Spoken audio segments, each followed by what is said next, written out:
J'étais admissible jusqu'à HEC, ESSEC, ESCP, etc. compris. Là, HEC, avec le point bonus, j'avais 15,45. J'étais dans le top 700. Ah ouais, t'étais chaud là. Ah, t'étais chaud, ouais. J'étais mieux classé à l'ESCP qu'à HEC. Sur le moment, j'étais pas forcément hypé par l'idée de faire une prépa. C'est vraiment à la fin, quelques jours à la fin de Parcoursup, où, encore une fois, mon professeur au lycée d'éco-gestion qui me dit finalement, Abdel, arrête d'hésiter, va en prépa. Les 2 premières semaines, elles étaient assez horribles. Vraiment au niveau du stress. Je pense en première année, je devais avoir 13. Deuxième et troisième année, croissance exponentielle, vraiment. Il faut savoir qu'à l'ESCP, pendant la 3e année, j'avais participé au programme Chance Augmentée. C'est un programme qui, justement, vise à réduire les inégalités sociales en préparant les étudiants boursiers aux euros de l'ESCP. Pendant cette période-là, pendant ce programme, j'avais aussi parlé à Francesco Rattalino, qui est le vice-président exécutif de l'ESCP. Donc j'avais déjà un feeling avec le SCP, j'avais déjà kiffé cette école par rapport à l'ESSEC. Bonjour à toutes et à tous, c'est Dorian de Mister Prépa, très heureux de vous retrouver aujourd'hui pour une vidéo incroyable et je pèse mes mots. Abdelkébir de la prépa ECP jusqu'à l'ESCP, t'es venu en France à l'âge de 15 ans, t'as vécu en Italie avant, t'as un parcours de dingue et tu fais partie de cette poignée d'étudiants qui ont intégré une parisienne à l'issue de la classe prépa ECP. Bonjour Abdelkébir, est-ce que tu peux te présenter s'il te plaît ? Bonjour, déjà merci de m'accueillir dans ce très beau studio.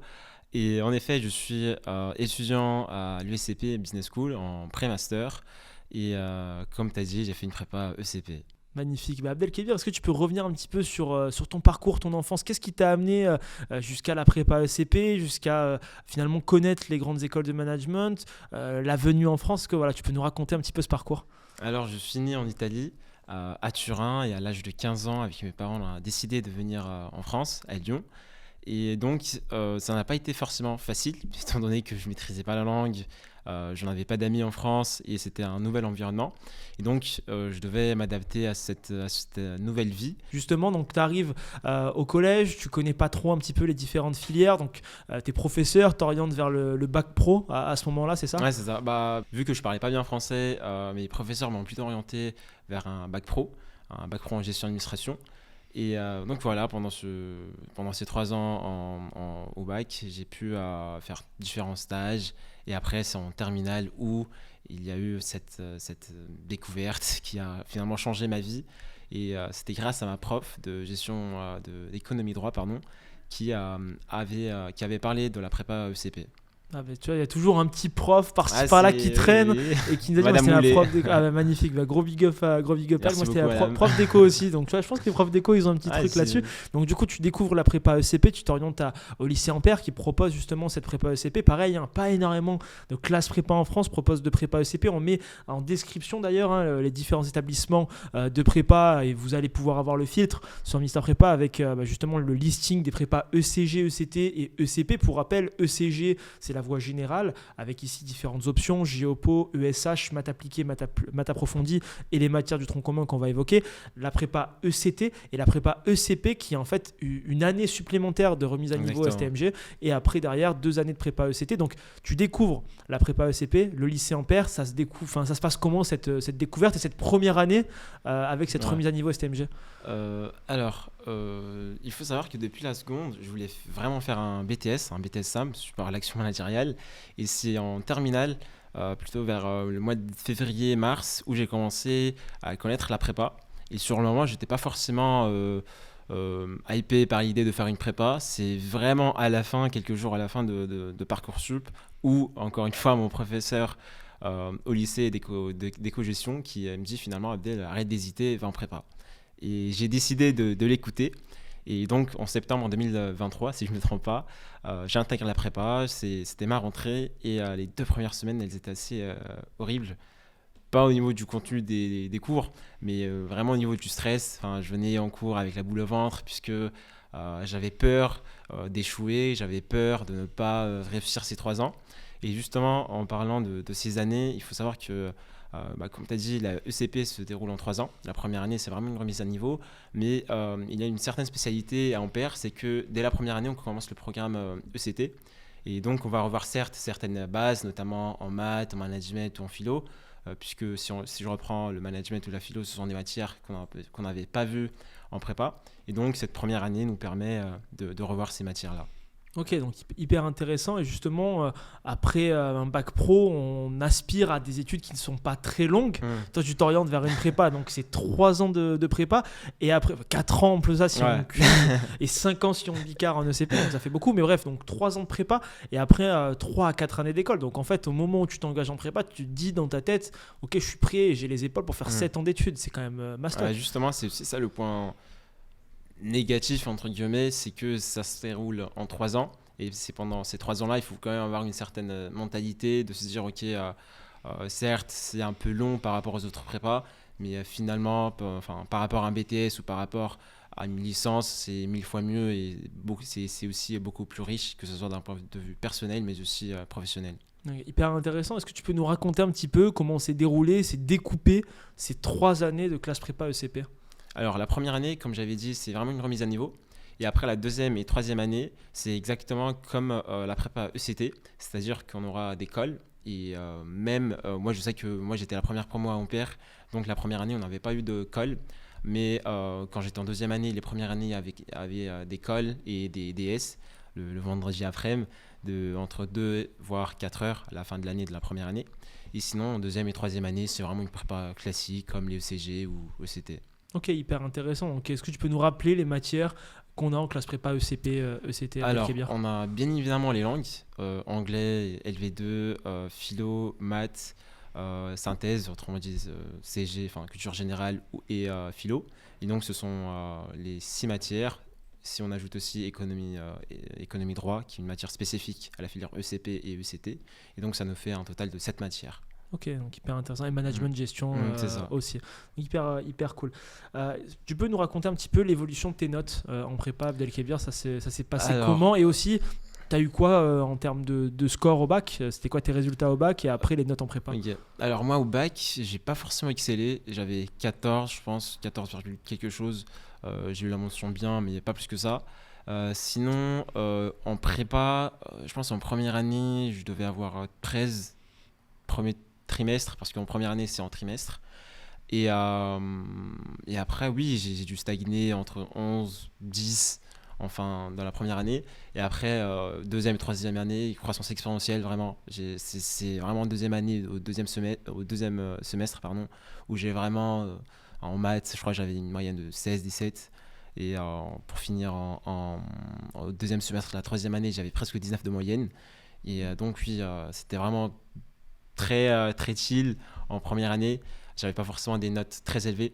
Par contre, en deuxième et troisième année, j'ai quand même eu une bonne moyenne de 13-14. Ouais, hyper intéressant. Et derrière, on va en parler, mais les barres d'admissibilité, c'est vrai que notamment pour le SCP, en 2025, elle tournait aux alentours de 13,35, 13,37. Donc, si finalement on a 13 à chaque... Enfin, 13,5 plutôt, parce que 13 ça passe pas, mais 13,5 ça peut passer. Donc hyper intéressant.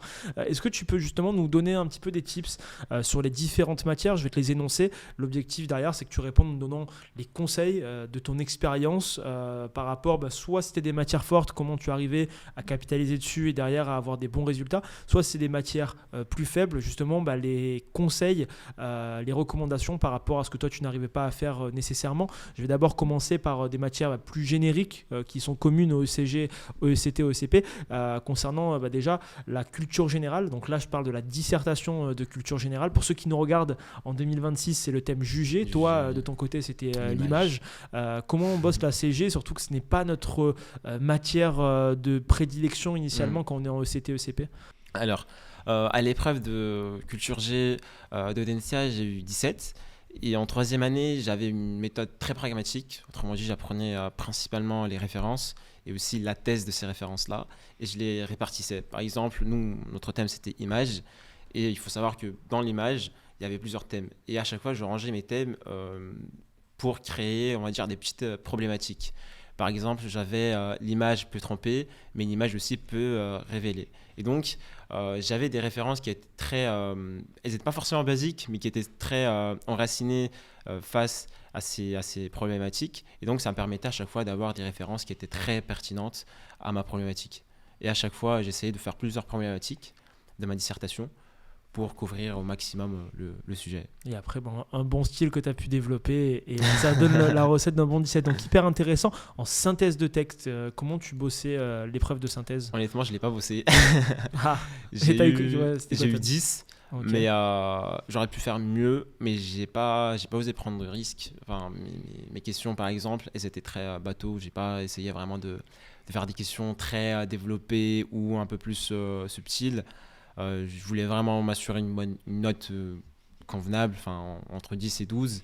Mais oui, franchement, c'était pas une matière que je travaillais, c'était que pendant les DS, quoi. C'est intéressant ce que tu dis, parce que justement, tu arrives à avoir 10, entre guillemets, en ne bossant pas beaucoup, mais ça veut dire que derrière, si on arrive à bosser régulièrement cette épreuve qui est, je pense, un sous-côté, vraiment sous-côté, et je pense qu'on peut la travailler de manière assez ponctuelle, c'est-à-dire pas tous les jours, pas nécessairement toutes les semaines, mais de manière assez régulière, plusieurs fois par mois, pour derrière essayer d'avoir des bonnes réponses. Ah, c'est sûr. Je vous renvoie d'ailleurs vers d'autres vidéos qu'on a pu faire concernant justement cette épreuve de synthèse de texte pour vous donner un maximum de tips et réussir cette épreuve, mais donc pas de bons conseils en tout cas, c'est pas grave, on va y revenir. Les langues, c'était un de tes points forts, et notamment en étant natif italien, forcément. Donc comment on y arrive en anglais, qui est commune à tous les étudiants qui nous regardent, mais aussi dans son autre langue, en l'occurrence pour toi l'italien, qui était ta langue maternelle. Après, il faut aussi nuancer, c'est que quand on passe italien en LVA, ce qui a été mon cas, c'est très compliqué d'avoir une bonne note. Déjà l'année dernière, le majorant des concours de l'épreuve d'italien, il a eu 17,45. Et donc, voilà, on n'a pas 20 quand on passe italien en LVA. Et aussi, c'est qu'il n'y a que des personnes qui sont un petit peu comme moi de langue de près, qui ont une certaine maîtrise de l'italien. Et donc, il est assez difficile de se différencier. Et concrètement, c'est quoi les chiffres? T'as eu combien? J'ai eu 17,55. Ah, t'as fait mieux. Ça va, oui, j'ai fait mieux. Solide. Et sinon, l'anglais, j'avais beaucoup de difficultés en anglais. Mais au concours, je crois que si je me rappelle bien, j'ai eu 11,45. Okay. Ce qui est assez. C'est ce que je voulais. Enfin, je visais pas plus. Si j'avais 12, j'aurais fait. Pas un braquage, mais voilà, c'est vraiment ce que je visais. Je voulais pas avoir une mauvaise note. Je voulais pas avoir moins de 10. Donc c'était un petit peu mon objectif, quoi. Ok, non mais très bien. Et l'italien derrière qui était à LV1, coef plus conséquent, et derrière ça t'a. Et je croyais pas que j'allais avoir 17.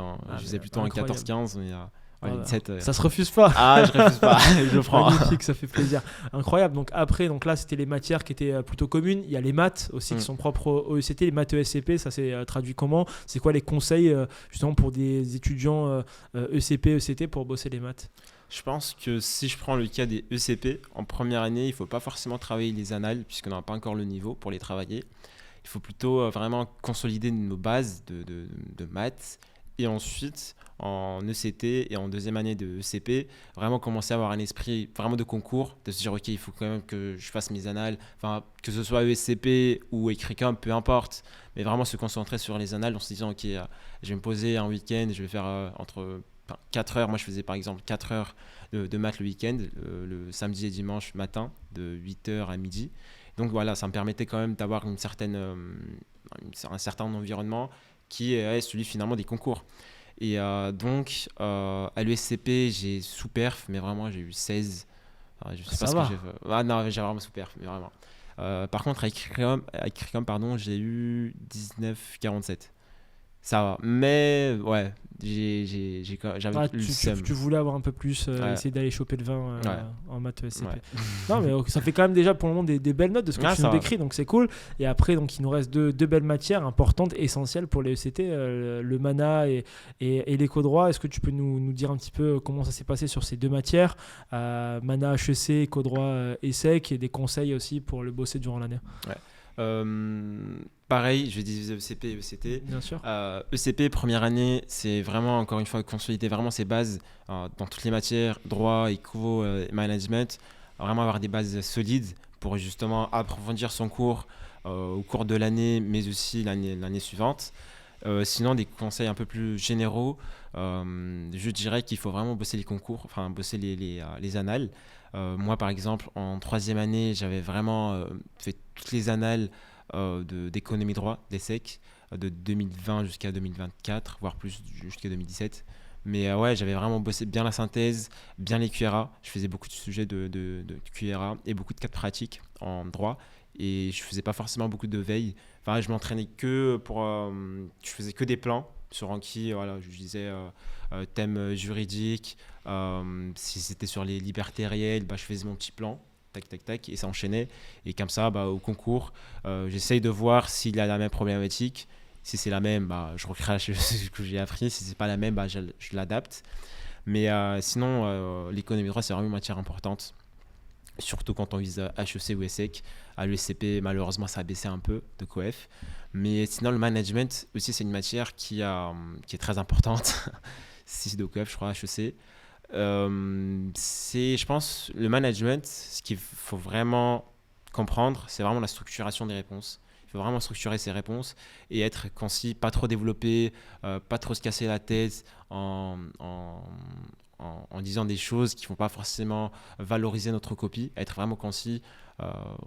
Si je ne me trompe pas, les copies de management font entre 20 et 26 pages et c'est vraiment énorme pour un correcteur. Et donc voilà, être concis, donner son auteur, son livre et enchaîner tout de suite sur une réponse qui est organisée sur plusieurs titres.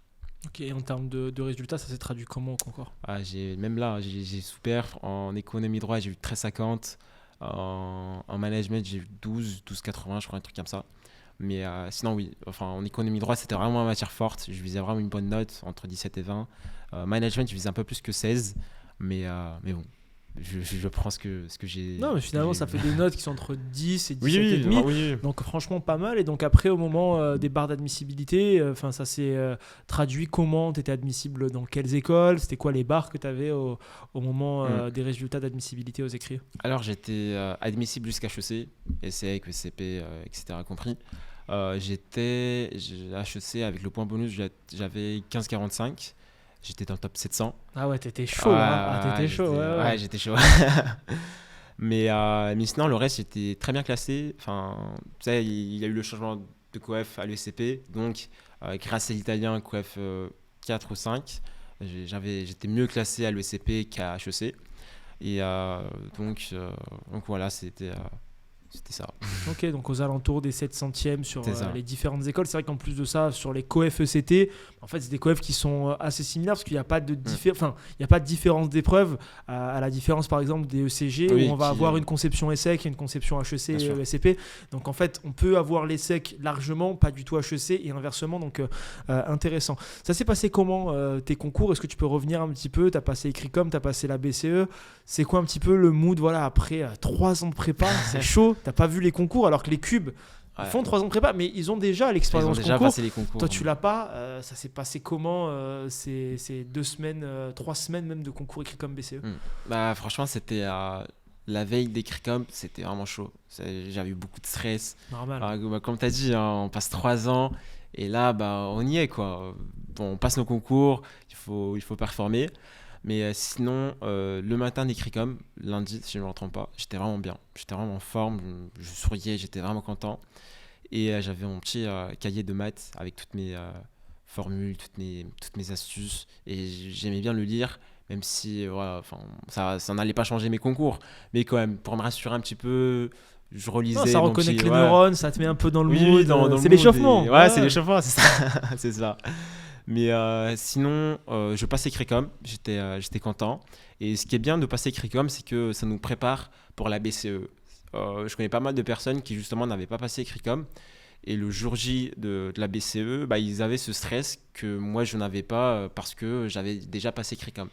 Et donc passer Écricom, c'est quand même quelque chose qui nous aide, même si on ne vise pas les écoles d'Écricom. Hein.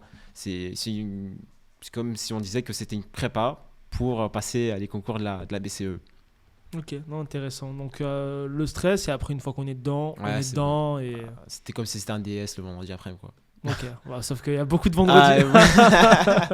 Ok, non, hyper cool. Une question que je voulais poser aussi pour beaucoup d'étudiants, parce que ça n'existait pas à mon époque. J'ai passé les concours avant le Covid, donc c'est vrai qu'il y a une période révolue. Non, blague à part, l'IA en prépa. Tu nous parles beaucoup d'Anki, tu nous as pas parlé de ChatGPT par exemple. Comment tu utilisais l'IA au quotidien dans ta prépa? Est-ce que c'était un vrai outil? Tu l'utilisais pas beaucoup? C'était quoi ta relation avec l'IA, les LLM pendant ta prépa? Moi, ChatGPT en 3e année, c'était vraiment mon meilleur ami. En prépa, j'avais une question, En économie, par exemple, je travaillais beaucoup avec ChatGPT. Il me donnait beaucoup d'exemples. Voilà, il m'expliquait certaines théories que je n'avais pas bien compris. Et donc, l'IA, finalement, c'est certes, ChatGPT a ses propres défauts, mais ça permet quand même d'avoir un prof qui comme j'ai dit, n'a pas toutes les connaissances, mais ça nous permet d'approfondir notre cours. Après, voilà, je ne vais pas utiliser ChatGPT pour les maths ou pour d'autres matières. Mais sinon, dans des matières comme l'économie, comme le droit, ou encore comme la philo, ça aide énormément. Ok, hyper intéressant. On arrive donc au moment des oraux. T'es admissible jusqu'à HEC, incroyable. La perf déjà, même sur le papier, elle est folle. J'ai envie de dire, voilà, tu peux mourir tranquille, ouais. t'es bien, franchement magnifique. Donc là, t'arrives au moment des résultats, du coup, phase de stress, parce que j'imagine qu'il faut préparer les différentes épreuves qui sont spécifiques, le test psycho à l'ESSEC, le triptyque HEC, tout ce qui va avec. C'est quoi un petit peu ta philosophie? C'est-à-dire que voilà, faut réatterrir une fois qu'on voit ces résultats, il faut convertir maintenant l'admissibilité en admission. Ouais. C'est quoi ton état d'esprit à ce moment-là? J'étais très content, mais j'étais vraiment très content. Enfin, je voulais vraiment être admissible à HEC. Je me disais, putain, j'ai vraiment réalisé mon objectif. Et oui, sur le moment, le soir même, j'étais très content, j'étais avec mes amis. Et sinon, le lendemain, à 8h, j'étais en train de réviser pour préparer mes oraux. Après, ce qui était bien, c'est que moi, avec mes professeurs, j'avais déjà commencé à préparer les oraux, notamment ceux d'HEC. Et donc, j'avais pas forcément d'avance, mais j'avais déjà cet esprit de me préparer. T'étais rassuré aussi, oui. T'es pas pris au dépourvu. Ouais. Donc là, tu prépares pour quelles écoles? Du coup, c'était quoi les écoles que t'as passées? J'ai passé le top 5. Je voulais pas forcément passer l'EDEC, mais mes professeurs m'ont dit voilà, prends pas de risque, passe quand même l'EDEC. Puisque moi, entre l'EDEC et EM Lyon, j'aurais pris l'EM Lyon. Et donc, finalement, je me suis dit, allez, je vais passer les 5 écoles. Dans l'ordre, j'avais passé EM Lyon en premier, ensuite ESSEC, ESCP et HEC, et j'ai fini avec l'EDEC. Ok. Et donc là, ça s'est passé comment spécifiquement les oraux? Tu n'as malheureusement pas converti l'essai à HEC l'ESSEC. Pourquoi? À l'ESSEC, j'ai converti. Ah, j'ai converti à l'ESSEC. Vas-y, raconte-nous justement alors un petit peu ce déroulé donc de l'EM jusqu'à l'EDEC au moment des oraux, comment tu l'as ressenti et après aussi avec le recul, les notes que tu as pu obtenir aux oraux de ces écoles. Alors à l'EM Lyon, j'étais très à l'aise. J'avais pas forcément beaucoup de stress. En plus, c'était une école que je connaissais assez bien, étant moi-même lyonnais. Et donc, voilà, pas de surprise. Les oraux de langue, ça s'est bien passé. J'ai eu, par contre, en italien, j'ai pas géré, j'ai eu 14. En anglais, j'ai eu 12. Et aux entretiens de personnalité, j'ai eu 18. Ouais, ça très va. Bien, t'es très bien. T'étais très bien, ouais. Et ensuite, à l'ESSEC, au test psychotechnique, j'ai pas géré, j'ai eu 2, je crois, 2,3, un truc comme ça. Non, c'est pas choquant, on a eu pire. On vous met Lina ici, qui a fini à HEC, mais qui a pas eu l'ESSEC à cause des tests psycho, mais ouais, les tests psycho, c'est assez dur. Hein. Donc, ouais. Non, mais ce qui m'a sauvé à l'ESSEC, c'est l'entretien de personnalité, j'ai eu 13. Et aux oraux de langue, j'ai eu 14 en anglais et 16 en italien. Donc voilà, ça rééquilibre mon 2 au test psychotechnique. Et sinon, HEC, c'est assez hétérogène. C'est-à-dire qu'en triptyque, par exemple, j'ai eu 14. En maths, j'ai eu 7. En CSA, j'ai eu 6. En éco, j'ai eu 13. En anglais j'ai eu 8, en italien j'ai eu 16. Voilà, j'ai eu 3 bonnes notes et 3 mauvaises notes. Et donc, si je ne me trompe pas, j'avais 10,6 de moyenne, ce qui normalement passe si on est top 500 ou top 400. Ah, c'est ça, c'est le fait d'avoir entre guillemets que 15-4 aux écrits. Ouais, t'avais pas assez d'avance parce que la barre elle était à 15-30 et quelques, 15-3, 15-4. On vous met pareil en description les barres d'admissibilité 2025 qu'on a estimées sur Mister Prépa. Mais c'est vrai qu'on le dit pas assez, mais effectivement 15-4, on se dit 15-4 HEC c'est énorme, mais en réalité c'est à relativiser parce que 15-4, oui, tu as l'admissibilité, mais en fait, derrière, tu vas avoir rattrapé un retard qui est assez colossal parce que le 400e était environ à 16,5, donc 16 et quelques. Donc voilà, il y a quand même cette marge de retard, cette marge à rattraper. Et inversement, derrière, si on est admissible, tu évoquais notamment l'EM ou l'EDEC, ou si tu étais à 14, 14,5 de moyenne, sur des barres à 12, 13, en fait, derrière, tu as beaucoup plus d'avance et tu peux aussi avoir plus de sérénité pour les oraux. À ne pas négliger, parce qu'on peut très bien avoir 14 aux écrits et complètement se foirer aux oraux. Inversement, inversement, on peut très bien être ric-rac aux écrits et va avoir une surperformance. Exactement, et ça arrive chaque année, et heureusement. Mais donc, ok, malheureusement, HEC, ça l'a pas fait. Donc, et ensuite, sur la fin des oraux, donc tu avais le SCP encore et le SCP, oui. Le SCP, pas grand. En management, si j'ai eu un sujet un peu surprenant, c'était qu'est-ce qu'il faut faire lorsque les taux d'intérêt sont supérieurs, mais au point de vue de l'entreprise, tu vois. Moi, mon truc, c'était vraiment très éco. J'essayais quand même d'ajouter le petit truc d'entreprise, mais ça a été, mais pas tant que ça, quoi. J'ai eu 11, je crois, ou 10. Sinon, en langue, par contre, en anglais, j'ai eu 6. Waouh. Ouais. En italien, j'ai eu 18-50. Du coup, ça rééquilibre. Sinon, en entretien, j'ai eu 18 ou 19, je sais pas. Mais ouais, franchement, ça va. Et à l'EDEC, pour finir, en plus, il faut savoir qu'à l'EDEC, c'était le lendemain d'HEC. J'avais passé mes euros d'HEC, c'est bon, j'étais mort. Hein, tu vois, je voulais plus faire grand chose. Donc, j'arrive le lendemain de l'EDEC, en trilogie, j'étais comme ça. Tu vois. Non, puis après, si en vrai, tu avais eu un bon feeling sur les 4 que tu as passé avant, que tu avais la garantie d'en avoir au moins une des 4, c'est sûr que derrière, en plus, tu devais être bien fatigué, parce que là, c'est 3 ans derrière. Donc, tu arrives quand même à l'EDEC, et ça se passe comment? Donc, la trilogie, en étant comme ça, c'est quoi j'ai eu 10. Ok, ouais, non, d'accord. Et en langue, j'ai eu 12 en anglais, et 16, je crois, en italien, ou 14. Et après, c'est bon, j'avais terminé ma journée. Le jour même, je suis parti à Lyon. Et là, je me suis bien reposé avec ma famille, avec mes amis, et c'était vraiment cool. Je me suis dit, ok, là, c'est bon, j'ai fini. Mais en soi, on finit pas réellement, puisqu'on n'a pas encore nos résultats. Donc, il y a toujours ce petit stress qui est en nous. Et quand tu vois tes résultats, alors d'admission, résultats finaux, ça se passe comment? T'as aussi une vidéo là? Non. Ah si, pour HEC, oui. Mais ouais, j'étais à la plage et tout pour HEC en plus. Mais le SCP, j'étais dans la voiture d'un pote à moi. Et donc voilà, c'était 17h33. Et les résultats, c'était à 17h30. Et je me dis, est-ce que j'attends mes potes pour ouvrir mes résultats avec eux, ou je le fais tout seul, seulement avec Yessine. D'ailleurs, il regarde la vidéo. mais ouais, du coup, j'ouvre et je vois, ok, tu sais, quand tu ouvres tes résultats de SCP, tu as le petit truc en vert, comme quoi tu es admis directement en liste principale. Et donc, j'étais très content. Je me dis, ok, là, c'est bon, j'ai une parisienne, je suis bien, je suis dans le bueno. mais sinon, le lendemain, c'était HEC. Et là, j'étais à la plage, j'avais ramené mon ordi. Je me dis, peut-être que ça passe, mais finalement, non. J'ai quand même remonté 110 places. Mais ouais, ça suffit pas. T'as fini combien du coup? 600. Ouais. 600 et je devais Mais en vrai, j'ai envie de dire tant mieux, parce qu'en vrai, au moins, c'est assez loin du 420 pour que t'aies pas de remords. Parce que t'es 421, t'es 425. T'as une place, tu vois. T'as le seum. Donc, ok, non, là, du coup, c'est un peu plus cool. Enfin, un peu plus cool, ok. Et les secs alors?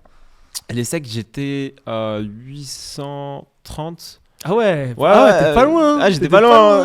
C'est 800. On a la dernière admise d'ailleurs, on vous met une petite capsule juste ici. Ça va faire beaucoup de capsules pour les monteurs, mais on a vu la dernière admise, on était sur le campus de l'ESSEC, on l'a vu. Donc Carla, gros big up à elle. Et donc 830, ok, ouais, c'était assez chaud, mais c'est pas assez quand même. Et donc aussi j'aime, pourquoi t'as privilégié le SCP sur l'ESSEC alors? Moi, il faut savoir qu'à l'ESCP, pendant la 3e année, j'avais participé au programme Chance Augmentée. C'est un programme qui justement vise à réduire les inégalités sociales en préparant les étudiants boursiers aux euros de l'ESCP. Et donc j'avais aussi, pendant cette période-là, pendant ce programme, j'avais aussi parlé à Francesco Ratalino, qui est le vice-président exécutif de l'ESCP. Donc j'avais déjà un feeling avec l'ESCP et j'avais déjà kiffé cette école par rapport à l'ESSEC. Et aussi, au moment où j'ai commencé à passer les euros, que ce soit à l'ESSEC ou à l'ESCP, j'étais plus, on va dire, je me sentais plus chez moi à l'ESCP qu'à l'ESSEC. Ce que j'avais vraiment aimé de l'ESSEC, c'était leur campus. Il est vraiment beau, ça il faut le dire.